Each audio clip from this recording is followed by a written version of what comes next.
अभी बहुत सुंदर बात है।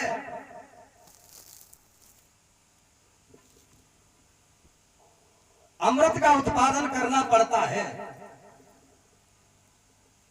क्रियताम विलंबितम यस्य पीतस्य वै जंतु, इसको पीने वाला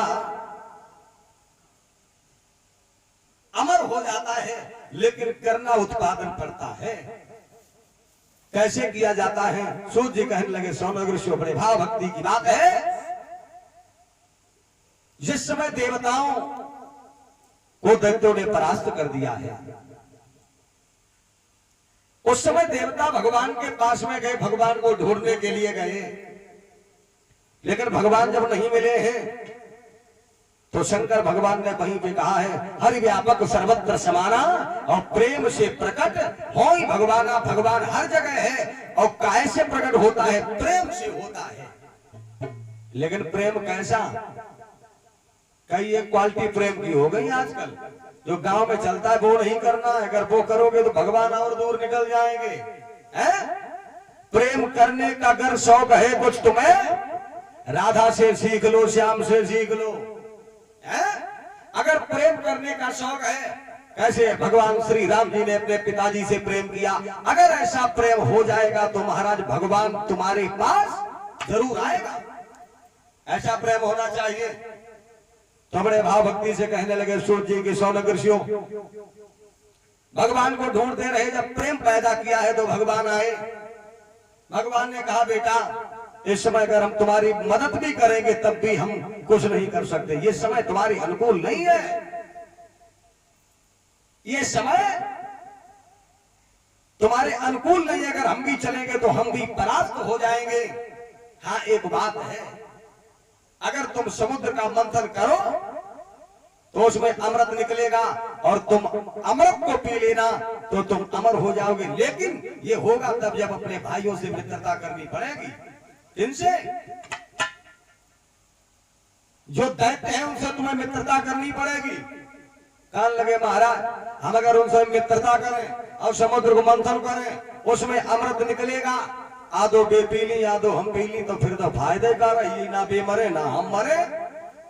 कान लगे ज्यादा विचार ना करो, तुम्हें अपने जिद्दो बताओ बस दो ही करो। तो बड़े भाव भक्ति से आज महाराज ये जाते हैं, भगवान ने कहा है मित्रता करनी पड़ेगी। ये बलि के पास में गए, इन्होंने ऐसे हाथ बढ़ा दिया, बलि ने ऐसे हाथ पकड़ लिया। गोस्वामी बाबा ने लिख दिया है, क्या लिखा है? जाहे विधाता और विपदा देहि, और देह की मत पहले ही हर ले। भगवान जिसको विपत्ति देता है उसकी बुद्धि का हरण पहले ही कर लेता है। अलसस्य कुतो विद्या अविदयस्य कुतो धर्म, अधरस्य कुतो मित्रम अमित्रस्य कुता सुखम। कितनी बढ़िया बात लिखते हैं। अलसस्य कुतो विद्या, जो आलसी बच्चा है होता है उसे विद्या नहीं मिलती है। आलसी कैसे? रात भर सोते रहे, जैसे तैसे घर वाले ने उठाओ चाय दी, इनने चाय पी फिर लुढ़क गई। अब ये हर गांव में है ऐसे ऐसे बच्चा होशियार है। जिस समय संडे से पहले वाला दिन आता है तो शाम को कह देते मम्मी हमें सवेरे जल्दी ना उठाइए, कल छुट्टी है। खूब सोए लेते, फिर कुंभकर्ण जैसे लेटे। इन्हें कभी विद्या नहीं मिलती है। अलसत्य कुतो विद्या, 4 बजे हमें अपनी चारपाई को छोड़ देना चाहिए। बड़ी सुंदर बात है, 4 बजे चारपाई को छोड़ देना चाहिए। क्यों? करना क्या चाहिए? भगवान का नाम लेना चाहिए। एक कवि कहता है कि क्यों छोड़ देनी चाहिए, लिखा है, क्षणभंगुर जीवन की कलिका,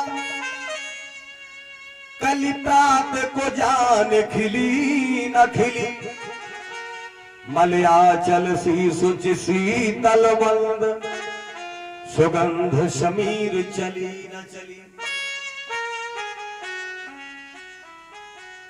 कलिकाल कुठार लिए फिरता, तनु नम्रत चोट झिली ना झिली, रट ले हरि नाम अरी रसना, फिर अंत समय में हिली ना हिली। है अंत में जीव हिलेगी, ये कोई गारंटी नहीं है। अब हिले तो कैसा हिले? माता जी लेटी है पिरान नहीं करीबे, इनने सोनो चांदी रुपया पैसा जो हो 200 सब जमीन गाड़ी लो पहले ही अब पिरान निकरिया यहाँ जे राम राम गाय हुआ पे बहुआ बैठी सो जे बहुअन गाय दे कि क्या बताइबो चांदी की फलानी जगह लड़ाई घड़ी निकाल ली जाओ। राम से मतलब नहीं है। अगर तुम ये सोना चांदी पहले ही कर दे तो तुम्हें हम तो सीधी सी जाकात है, जब जान लो कि मरवे को नंबर हुआ है तो जो कुंडल चैन जा सब उतार के पहले ही दे दे, उन्हें पानी और मुंह में नहीं डार हो जाए। कहा मार है ना तो हम दे देंगे। बड़ी सुंदर बात है कि अगर तुम सोने की चैन पहने, अब तुम्हारे 3 बहुआ है, अब तुम्हारे मुंह में पानी डर को चाहिए, बेचा जुगाड़ में बैठी पता नहीं हम पानी लेने जाए तो अम्मा मर ना जाएगी, चैन उतार ली। अब बे तीनों जनी रखा है बैठी ना कोई पानी लेने जा दिला कचू तो पहले उतार के दे दे। लेकिन करियो का जब माया है हमारी माताएं बहने उतरे नहीं जब सीताराम हुए तौले। बड़े भावभक्ति की बात है। तो आज महाराज ऐसे अवसर सिकुतो विद्या अविदेश सिकुतो धर्म, और जिसे विद्या नहीं मिलती है उसे धन प्राप्त नहीं होता है। अधन सिकुतो मित्रम, जिसके पास में धन नहीं होता है उसका कोई मित्र नहीं होता है। अमित्र सिकुता सुगम, और जिसका कोई मित्र नहीं होता है उसे सुख नहीं मिलता है। तो महाराज आज इन्होंने हाथ मिला दिया है और इसकी बुद्धि का हरण भगवान ने किया है। इसकी बुद्धि छोड़ दीजिए, भगवान तो अपनी भी बुद्धि का हरण कर लेते। लिखा हुआ है न निर्मिता नैव न दृष्ट पूर्वा न श्रूयता हेममयी कुरंगी, तथापि तृष्णा रघुनंदनस्य विनाश काले विपरीत। विनाश का समय आता है तो विपरीत बुद्धि हो जाती है? सीता मैया ने सोने का हिरण देखा। अच्छा अगर हम आप लोगों से पूछने सोने का हिरण होता है, कहना पड़ेगा नहीं होता है। लेकिन न निर्मिता न माने नहीं, निर्मित माने बना है। नैव दृष्ट पूर्वा, देखा नहीं है।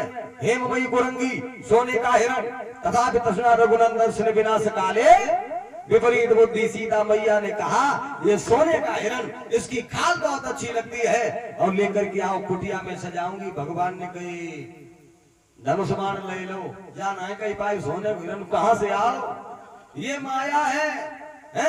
ऐसे धनुष बाण ले लिया और लेके आगे बढ़े और सीता मैया से कान लगे, सीता जी मन में कही तुम्हें जो सोने को हिरण ज्यादा बढ़िया लगत। उन्होंने अपने ऐसे सर हिला दो, चिंता न करो, ये सोने का हिरण तुमको अच्छा लगता है।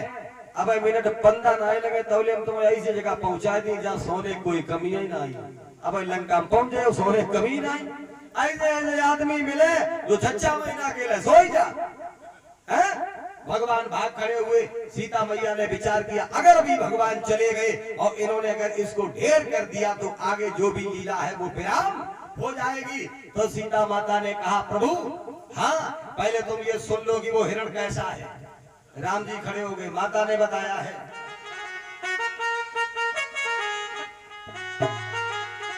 और देखा सुनाना सोने का मृग ओ प्रीतम गुणवान। ऐसा हमने हिरण आज दिन तक नहीं देखा है। कैसा?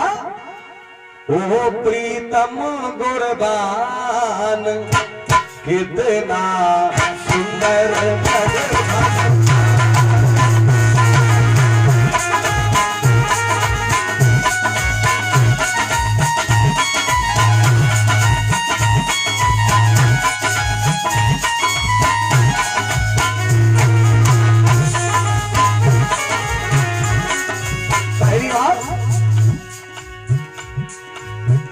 देखा सुनाना सोने का मृग ओ प्रीतम गुणगान इतना सुंदर प्रभु भगवान।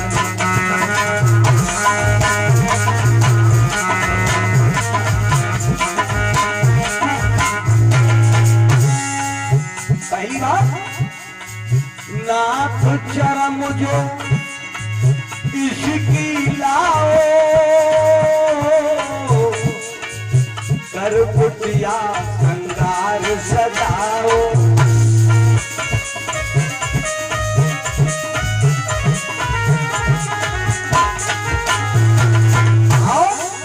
भाग न जाए ओ मेरे स्वामी, भाग न जाए ओ मेरे स्वामी, ये लो तीर कमान इतना सुंदर प्रभु भगवान।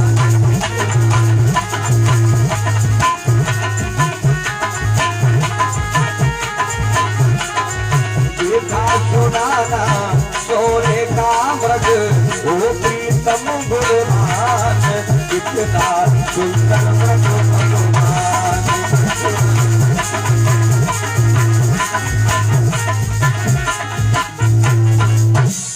देखा सुनाना सोने का मृग हो प्रीतम गुणवान, और कितना सुंदर मृग भगवान। भगवान ने कही अब जाए, कान लगे जाओ। फिर हुआ क्या है, विनाश काले विपरीत बुद्धि, सीता जी का हरण हो गया है। इस कथा से हमारी माताओं बहनों को शिक्षा मिलती है। कौन सी है, अपने पति से आदेश नहीं करना चाहिए। एक बार सीता जी ने प्रभु राम से आदेश कर दिया तो बड़े भाव से सीता जी का हरण हो गया, इसलिए अपने पति से जहां तक हो सके वहां तक आदेश नहीं करना है, विनय करनी है, आदेश नहीं करना है। तो बड़े भाव से महाराज भगवान की भी बुद्धि का जब हरण हो जाता है, बलि ने मित्रता कर ली, कहने लगे भैया हमारी तुम्हारी आदत खराब है, लड़ाई झगड़ा करना बंद नहीं करोगे हैं? तो ऐसा करें, हम लोग करेंगे समुद्र का मंथन, अमृत निकलेगा, आधा तुम पी लेना आधा हम पी लेंगे, दोनों अमर हो जाएंगे, पूरे दिन लाठी डंडा चलावो, ना तुम मरे ना हम मरे।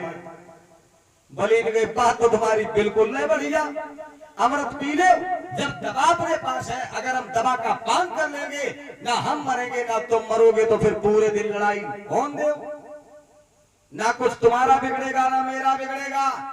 मित्रता करके की बात है। और अब जे आए तो समुद्र का मंथन प्रारंभ किया।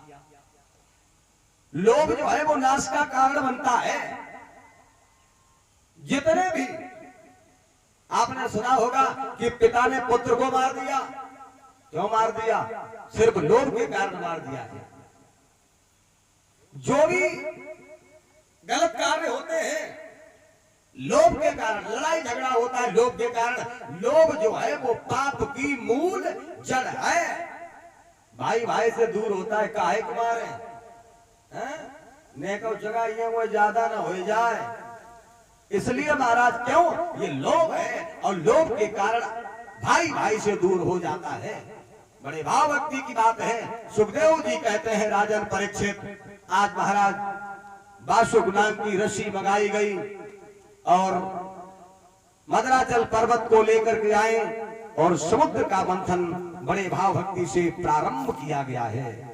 और जैसे महाराज इन्होंने समुद्र का मंथन बड़े भाव भक्ति से प्रारंभ किया है, इधर सभी देवता मन में विचार करते हैं और सोचते हैं कि भगवान हमारे ऊपर बहुत कृपा करता है। और जैसे महाराज इन्होंने समुद्र का मंथन प्रारंभ किया, भगवान का गुणानुवाद करते हुए देवताओं ने जैसे भगवान का नाम लिया तो दैत्यों ने मन में विचार किया ये बात ठीक नहीं है, भगवान को बीच में क्यों ला रहे हो। लेकिन इन्होंने नाम लेना बंद नहीं किया है। और जब देवता नाम लेते तो हमें भी लेना चाहिए है, कि जितने भक्त हमारे बैठे हैं बिल्कुल चुप नहीं बैठोगे, बड़े भाव से बोलिएगा।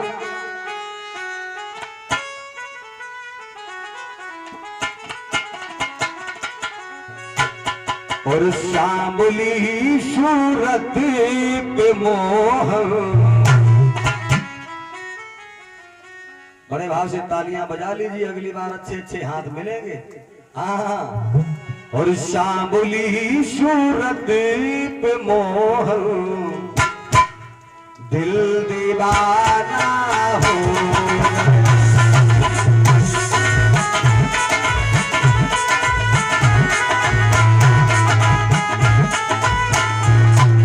बहुत सुंदर बात है, गाइएगा।